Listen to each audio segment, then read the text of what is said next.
அவங்க இப்படி போகும்போதே கையாட்டோன்னே அவங்க இப்படி பார்த்தாங்க. பார்த்துட்டு கையாட்டிட்டு இப்படியே போனாங்க பாருங்க. அந்த 3வது வீடு தாண்டுற வரைக்கும். யார் அது? ஜெய்சங்கர் டெய்லி ஒரு பொண்ண கூட்டிட்டு போற மாரி ஒரு சீன்மா. நீங்க வாங்க நம்ம ஜெயலலிதா மேடம் தான் ஓட்டுறாங்க.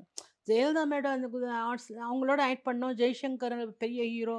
இவங்களுக்கு கூட நமக்கு வருது சான்ஸ்ன்ற ஒரு சந்தோஷத்துல ஓகேன்னு சொல்லிட்டேன். அந்த கேரக்டர பத்திலாம் நான் யோசிக்கவே இல்ல. சரி ஓகே அது போதும். அப்போ அவங்க ஓட்டும்போது அப்பப்போ செட்ல பார்த்து பேசி, "வணக்கம் மேடம் நல்லா இருக்கீங்களான்னு." அவங்க என்ன நான் இப்படி உட்காந்தா அப்ப அவங்க பக்கத்துல அப்படி உட்காந்துருந்தேன் நானு. அவங்க ரொம்ப நேரம் புக்கு படிக்கிறாங்க, என்ன பார்க்குறாங்க. புக்கு படிக்கிறாங்க, என்ன பார்க்குறாங்க. புக்க படிக்கிறாங்க, என்ன பார்க்குறாங்க. அப்புறம் கொஞ்ச நேரம் இப்படி இருக்காங்க.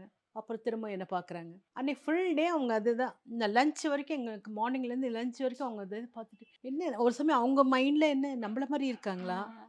இல்ல நம்ம அப்படின்னு நினைக்கிறோமா அப்படின்னு புக் வச்சிருப்பாங்க. பார்த்துட்டே இருப்பாங்க.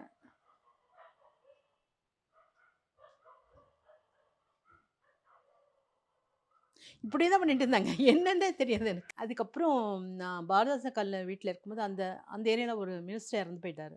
அப்போ அவங்க அதுக்கு வந்திருந்தாங்க. அதுக்கு வந்து நான் வெளியில அவங்க வர்றாங்கன்னு சொன்னோனே, வெளியில வந்து நின்னுட்டு எங்க ஃபேமிலில எல்லாரும் நின்னுட்டு வாசல்ல நின்னு பார்த்துட்டே இருந்தோம். அவங்க இப்படி போகும்போதே கையாட்டோன்னே, அவங்க இப்படி பார்த்தாங்க.